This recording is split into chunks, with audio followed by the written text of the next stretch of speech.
नमस्कार दर्शकों, YouTube के मेरे चैनल में आप सबका स्वागत है। आज मैं वीडियो लेकर आई हूँ मकर लगन व कर्क राशि के लिए वर्ष 2023 का राशिफल। जो मेरे नए दर्शक हैं उनको मैं बता दूं कि मकर लगन व कर्क राशि का क्या अर्थ है। आपकी जन्म कुंडली में पहले भाव में अगर 10 नंबर का अंक लिखा है, इसका अर्थ है आपका मकर लगन है। और चंद्रमा आपके सप्तम भाव में बैठा है 4 नंबर में, इसका अर्थ है आपकी कर्क राशि। यानी अगर आपका कॉम्बिनेशन मकर लगन कर्क रवा कर्क राशि का बनता है तो आप ये वीडियो देखकर लाभ उठा सकते हैं। अब हम देखते हैं कि वर्ष 2023 में मकर लगन व कर्क राशि के लिए क्या है। वर्ष 2023 एक महत्वपूर्ण वर्ष है जिसमें चारों ही बड़े ग्रह अपना राशि परिवर्तन कर रहे हैं। शनि, गुरु, राहु, केतु। वो मकर लगन व कर्क राशि के लिए कितने शुभ है और इनको क्या प्रभाव देने वाले हैं, इसी का विचार हम इस वीडियो में करेंगे।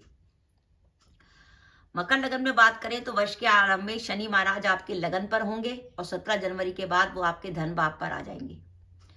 अब शनि महाराज की अगर हम पॉजिटिविटी की बात करें तो शनि महाराज की पॉजिटिविटी को अगर देखते हैं तो वो 3, 6 और 11 का अच्छा फल देते हैं। तो ये बात तो तय है कि शनि महाराज 3, 6, 11 का अच्छा फल देते हैं। तो मकर लगन से शनि महाराज वहां नहीं है जहां का वो अच्छा फल देते हैं। देवगुरु बृहस्पति की बात करें तो वर्ष के आरंभ में वो मीन राशि में तीसरे भाव में होंगे और 21 अप्रैल 2023 को वो चौथे भाव में चले जाएंगे। और गुरु जो है 2, 5, 7, 9 और 11 का अच्छा फल देते हैं। इसका मतलब गुरु भी मकर लगन से वहां नहीं है जहां का वो पॉजिटिव फल देते हैं। और अगर राहु की बात करें तो वर्ष के आरंभ में तो राहु जो है चौथे भाव में गुरु के संग युति बनाएंगे, लेकिन 30 अक्टूबर के बाद राहु आपके तीसरे भाव में चले जाएंगे। तो राहु जरूर मकर लगन से आपके लिए पॉजिटिव हो जाएंगे। कर्क राशि से बात करें तो शनि महाराज जैसे ही 17 जनवरी 2023 को कुंभ राशि में प्रवेश करेंगे, कर्क राशि की शनि की ढैया आरंभ हो जाएगी। देवगुरु बृहस्पति वर्ष के आरंभ में पॉजिटिव होंगे क्योंकि वो भाग्य भाव में स्वराशि के होंगे, लेकिन 21 अप्रैल 2023 के बाद कर्क राशि के लिए गुरु इतने पॉजिटिव नहीं रहेंगे क्योंकि वो दशम में चले जाएंगे और वहां उनकी राहु के संग युति हो जाएगी। हाँ, आगे चल के गुरु जब वक्री होंगे तो वो आपके लिए एक पॉजिटिव इफेक्ट देंगे। वक्री गुरु आपको शुभ फल देंगे। और 30 अक्टूबर के बाद राहु भी आपके भाग्य भाव में आ जाएंगे क्योंकि वक्री हैं इसलिए उल्टे चलेंगे, वो मेष से मीन में आके आपके भाग्य भाव में आ जाएंगे। तो ये हमने देखा कि मकर लगन व कर्क राशि एक कॉम्बिनेशन ऐसा बन के आया है कि जिसमें गुरु और शनि की अगर हम मेन बात करें तो इतनी पॉजिटिविटी नहीं है। मकर लगन से भी शनि पॉजिटिव इतने नहीं है, ना कर्क राशि से, क्योंकि कर्क राशि से तो वो अष्टम की ढैया बना रहे हैं। और गुरु की बात करें तो मकर लगन से भी गुरु इतने पॉजिटिव नहीं है। कर्क राशि में गुरु की स्थिति है कि गुरु वर्ष के आरंभ में पॉजिटिव होंगे और जब गुरु वक्री होंगे तब पॉजिटिव होंगे। तो मेरा ये मानना है कि गोचर के हिसाब से तो मकर लगन व कर्क राशि के लिए थोड़ा सा ही निराशा का वर्ष है। हाँ, अगर आपकी कुंडली की दशाएं अच्छी चल रही होंगी तो आपको ज्यादा प्रॉब्लम नहीं होगी, लेकिन अगर आपकी दशाएं भी नेगेटिव हुई तो इस वर्ष थोड़ी सी आपको संभल के चलना पड़ेगा। कम से कम किसी प्रकार की जोखिम तो नहीं लें इस वर्ष, मेरी आपको ये राय है। अब हम देखते हैं कैरियर में क्या है। इस वर्ष मकर लगन और कर्क राशि से अगर हम बात करते हैं कि मकर लगन से शनि आपके धन भाव पर चल रहे हैं और कर्क राशि से अष्टम भाव पर चल रहे हैं और दशम और चतुर्थ भाव राहु केतु कक्ष में चल रहा है। वो इस बात का संकेत देता है कि अगर आप अपनी वर्तमान जन्म स्थान में हैं और आप काम करने की कोशिश कर रहे हैं, जॉब ढूंढ रहे हैं और आपको जॉब नहीं मिल रही, तो मेरी आपको सलाह है कि आप स्थान परिवर्तन करें। अगर आप स्थान परिवर्तन करेंगे तो इस वर्ष आपको लाभ होगा। फॉर एग्जाम्पल, अगर आप देश में जॉब नहीं ढूंढ पा रहे, कहीं दूसरे शहर में जाना चाहते हैं या फॉरेन ट्रेवल का विचार करना चाहते हैं, क्योंकि विदेश में बसने के लिए समय बहुत अच्छा है।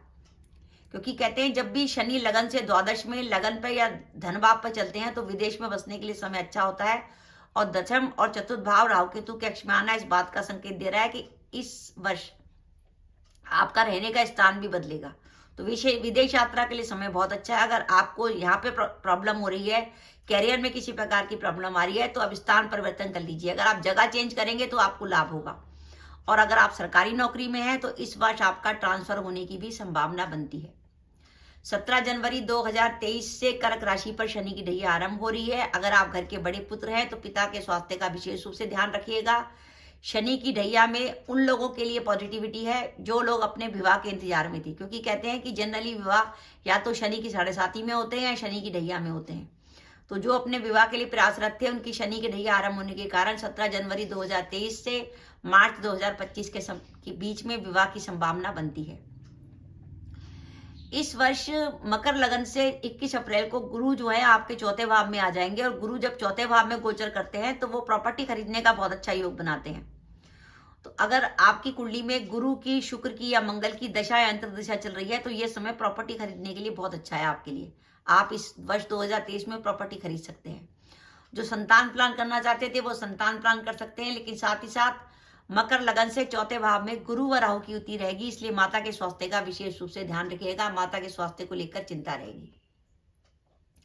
अब इस वर्ष की सावधानी की बात करें तो जुलाई से अक्टूबर के बीच में एक तो शनि महाराज वक्री रहेंगे, जिसके कारण काम की गति थोड़ी धीमी रहेगी, इसलिए उस समय जुलाई से अक्टूबर के बीच में किसी प्रकार का जोखिम लेने से बचें। साथ ही इस वर्ष अगर आपका कोई कोर्ट केस चल रहा है तो उसमें भी सावधानी रखें।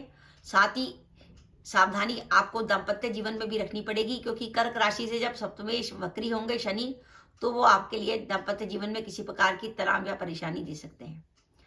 तो अगर हम गोचर की बात करें तो मकर लगन व कर्क राशि के लिए गोचर मेरे हिसाब से 48% तक ही सही बनता है। और अगर आपकी दशाएं बहुत अधिक पॉजिटिव चल रही हैं तो आपका इस गोचर की नेगेटिविटी का आपके ऊपर कोई असर नहीं होगा। अगर आपकी दशाएं शनि की, शुक्र की या बुध की दशा चल रही है तो ये गोचर आपको बिल्कुल परेशान नहीं करेगा। लेकिन अगर दशाएं कुछ नेगेटिव हुई, किसी ऐसे ग्रह की दशा हुई जो छठे, 8वें, 12वें आपसे संबंध रखता है, या अस्त है, या नीच है, या नवांश में नीच का है, या शत्रु क्षेत्री है, या पाप पीड़ित है, तो ऐसी स्थिति में गोचर आपको परेशान कर सकता है। अदरवाइज ये 48% गोचर भी आपको परेशान नहीं करेगा अगर आपकी दशाएं अच्छी चल रही हैं। इसलिए अगर आपकी दशाएं अच्छी चल रही हैं तो आपको इस गोचर से परेशान होने की कोई जरूरत नहीं है। लेकिन अगर दशाएं भी नेगेटिव चल रही हैं तो मैं आपको सलाह दूंगी कि इस वर्ष आप किसी प्रकार का जोखिम लेने से बचें, खासकर कैरियर को लेकर जुलाई से लेकर अक्टूबर 2023 के बीच में। और अगर आपको वर्तमान जगह में सफलता नहीं मिल रही तो आप अगर जगह बदलेंगे तो स्थान परिवर्तन से आपको लाभ होगा, और विदेश जाने के लिए समय बहुत अच्छा है। तो दर्शकों, ये मेरा वीडियो था कि मकर लगन व कर्क राशि के लिए वर्ष 2023 48% तक बढ़िया जाने वाला है। आपको मेरा वीडियो कैसा लगा प्लीज कमेंट बॉक्स में कमेंट करके बताइएगा। इसके साथ ही अगर आप मेरे चैनल पर पहली बार आए हैं और आपने मेरा चैनल अभी तक सब्सक्राइब नहीं किया तो कृपया मेरा चैनल सब्सक्राइब कर दें, साथ ही बेल आइकन को भी दबा दें, जिससे जब भी मैं अपनी वीडियो अपलोड करूं उसके नोटिफिकेशन आपको मिल जाए और आप मेरा वीडियो देख सकें।